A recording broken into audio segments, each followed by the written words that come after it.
if it becomes a law, we need the support of every government institution or sino ba yung mga stakeholders para supportahan ito. Maybe we can ask some questions also for Ms. Rosario from the NHCP. Yes, ma'am. Hello, sorry. Meron na bang nasuportahan ang NHCP na pelikula noon at kung meron at kung bakit mo sinuportahan itong pelikula ito maliban sa 150th anniversary during for your business? Actually po, ang NHCP po bilang government control agency, talagang hindi po kami nagsisupport sa mga ganitong pelikula kasi po usually artistic na po yung dating. Kaya lamang po, hindi po kasi related po talaga hindi nga po pinimog natin yung 150th anniversary, birth anniversary ni Kaoryang. And bukod po dito sa programa ito, marami na rin po kami nailunsad ng mga proyekto related sa buhay at pananaw at gawa ni Kaoryang bilang nakampili ng katipunan. Thank you, ma'am. May I share? Yes po, Ms. Paano kami nagkapirmahan ng NHCP? Pinalabas talaga namin yung they asked to watch the film sa NHCP and 15 researchers sat down to watch. No? And dalawa lang naging comments sila. It was very easy to update and their source reference. No? Naiyak yata sila kaya na pinag but that was really but despite the fact that it's a meta docu-fiction, maraming fictional elements. Thank you po. Sige po. Yes. Hello, good afternoon. I'm Jeffrey from Kinoise. I wanted to ask a question first I suppose the whole panel to address. So Filipino historical education is still unfortunately very patriarchal in nature now. How important is it, do you think, to empower our feminist historical stories now? And additionally, when else in history do you think there are feminist stories left hidden to uncover? I think your question goes to Professor Shao. Okay, Yes. thank you.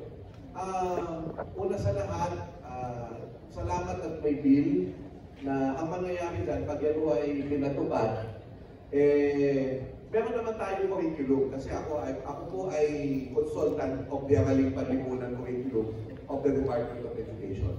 So meron naman tayong mga pwedeng paglagyan ng mga babaeng bayani, lalo-lalo nagparami sila sa bawat pinto ng ating kasaysayan. So kailangan mabanggit sila. So, kaya nga, I will ask them na magkakaroon ng mga curriculum guides siguro upang yan ay mapalaganan. Pangalawa, yung tanong mo tungkol sa saan pang yugto ng kasaysayan, maraming babaeng bayani. Aside from the Philippine Revolution, dahil po yung mga World War II, yung mga kasona natin ng guerrillang babae, napakarami yan, na yung isa pa nga, si Remedios Gomez Paraiso, alias si Commander Liwayway, no? Bago yung pumunta sa labanan, nag-lipstick muna. Kasi siya yung sabi niya, kapag nakikita daw siya naka-lipstick ng mga kawan niya na nakakabayo doon, nakakabayo at pinamumunuan sila, nai-inspire sila. So, yun yung mga ganong klaseng kwento na, actually may film na yun, no? Yung Ari ba yun? Hindi na Ari, yung isang kapampangan film. Pero ano lang siya doon, parang background. Maganda kung siya yung bida. At marami pang ibang mga babae. Lalo din panahon ng diktadura, ang daming mga babae. No? Si Lorena Barros, si Naliliosa Hinaw, pwede silang gawan din ng kilig. So sana po madagdagan po ang mga... Kaya po sana po, ang pakiusap ko po sa lahat, no? Kung kayo po'y guro, sana po ipa-incentive, ipa-require ang lakambili. Sapagkat kung marami po ang manonood ng palabas na ito, mas marami pa akong mai-inspire ng mga filmmakers na dapat tumaya tayo sa pelikulang Pilipino to tell stories of heroism. Kasi sa totoo lang, napakahirap na pong tumaya sa pelikulang Pilipino kasi hindi naman po kayo pupunta sa sinihan kapag may pelikulang Pilipino. So sana po, panood po, bumalik po tayo sa sinihan. Iba po ang experience pag malaki ang screen. Nagiging larger than life po kaysa sa tayo nanonood dito sa maliit na cellphone natin ng Netflix o kaya sa TV. Ibang-iba pa rin po sa sinihan. So sana po ma-inspire ang mga filmmakers natin na gumawa pa ng pelikula at sana suportahan po ninyo ang Lakambini. Salamat po. Thank you, Professor Shah. You have a follow-up question? Yes. Okay. I have a question to Sir Rocco. What was your experience like playing Bonifacio outside of the Bayani figure that he's usually known for as a partner of Kaoryang, as a more domestic role? And how do you feel that this would change the public's perception of Bonifacio? Thank you. That was a long one. Can you repeat that? Sure.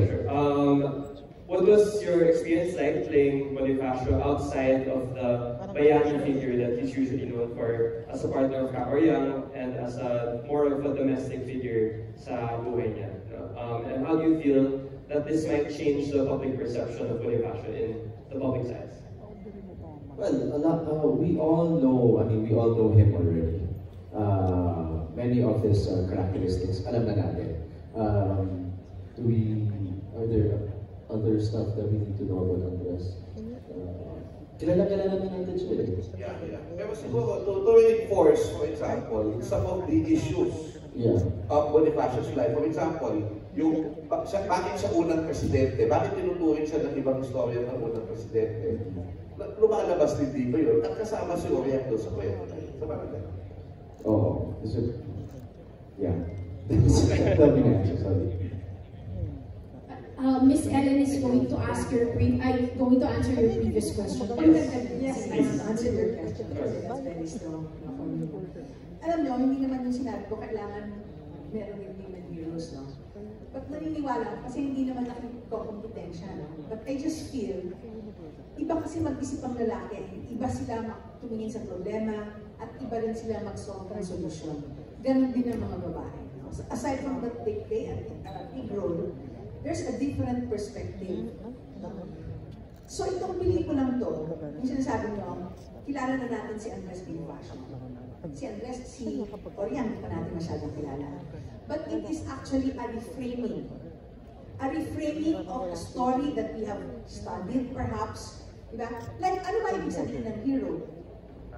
Diba? You have all these historical films, of course, some of whom are anti-heroes, probably, no? Ano ba yung value? Combat ba? Alam niyo, nung natalo kami nun sa festival, hindi kami napili, rather. One of the things that was said was, parang walang combat scenes. Yung ba ang mark ng heroism to go to combat? Physical? Magaling nga pumatay. Pero ano naman ang vision para sa isang bayan? Diba? What values do women, you will find that out, maybe, no? Like, what kind of values did Oriang represent? What do women, no? Not for all, no? But kasi iba yung experience ng women, eh. They bring a different values, no? So it really needs to be a partnership. So hindi pwedeng lalaki na, hindi na ang mundo ngayon, di ba, ang daming gera. Diba? I think that's part of it, no? Yung sinasabi ng feminist lens. It's bringing also the values that women will bring. And in particular, of course, she's not just any other woman, she's actually ahead of her time.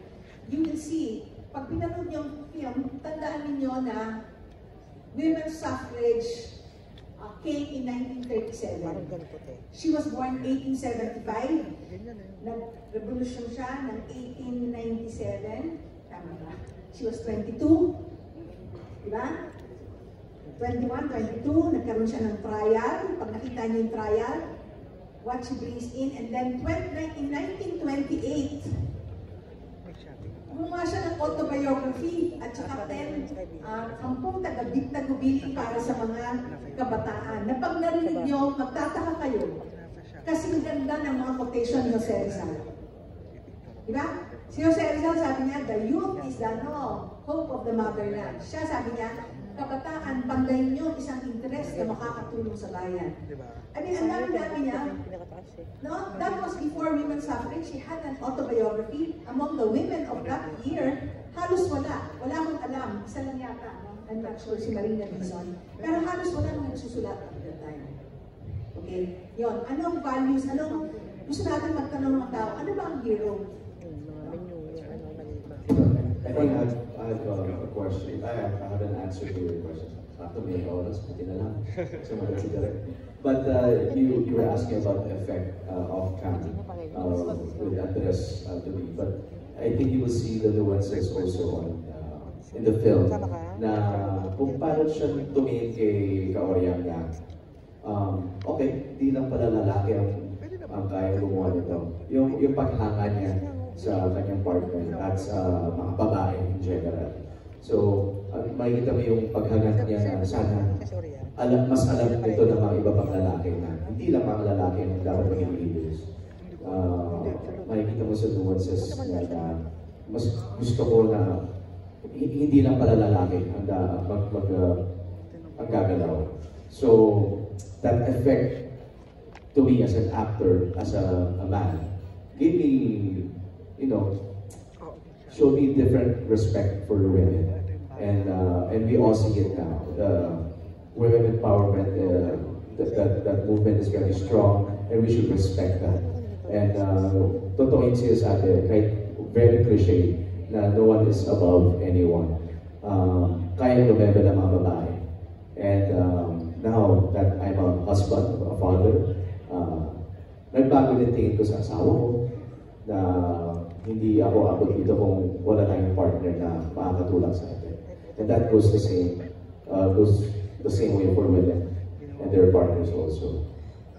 Thank you, Rocco. Yes, unfortunately, wala na tayong oras. Sige, later on we'll have a chance to ask some questions, and napakaganda ng discussion, no? Like, yung mga sinabi nila, lagi nating tandaan, women hold half the sky.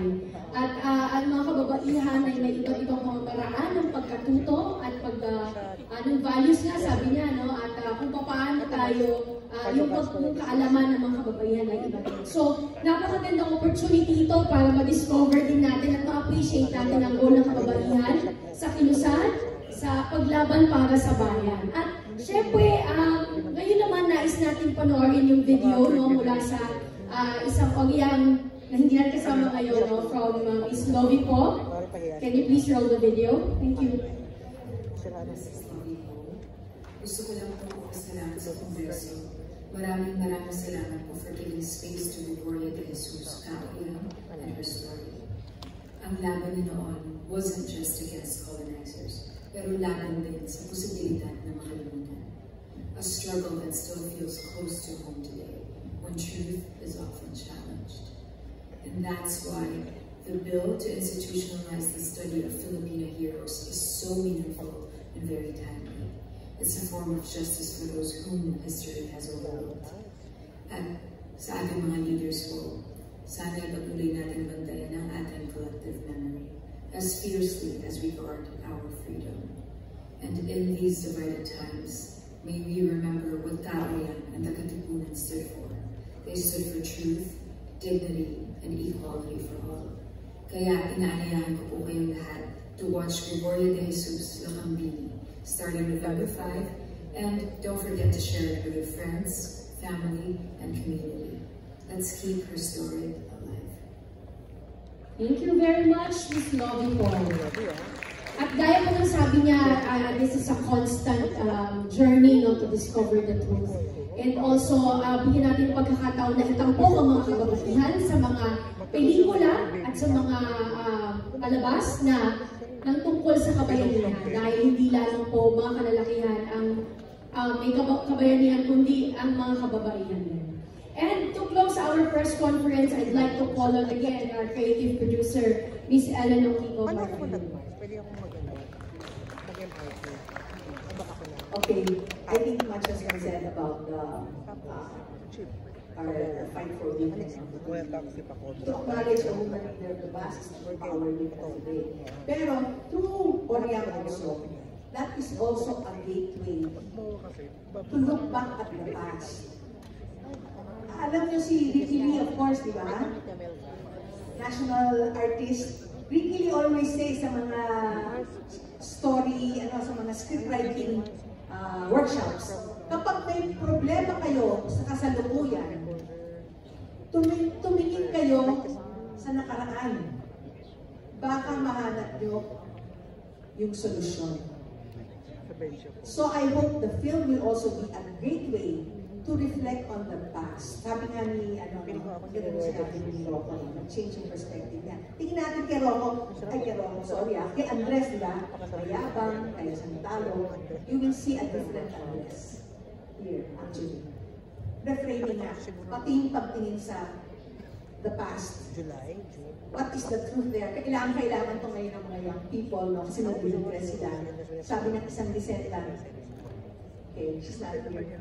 She said, right after seeing the film, ang sakit ko na makita na kung anong na-endure ng lola mo, sabi niya. But another descendant also said, but it's also nice to see the greatness. There was greatness in the past. I think the young people need something. Saan ba sila mahuhugot ngayon ng lakas? Dahil we have many messy affairs. So I hope that film could also be a source of inspiration, of truth, and finding a way to move on. Yun po ang amin. Maraming salamat po. Alam ko, it's Thursday afternoon, traffic, binigyo. Maraming salamat. Thank you po, Miss Ellen. And I would like to request our panelists to please go in front of the table for our photo op. And while they're doing that, ang ating mga partners at kaibigan mula sa media later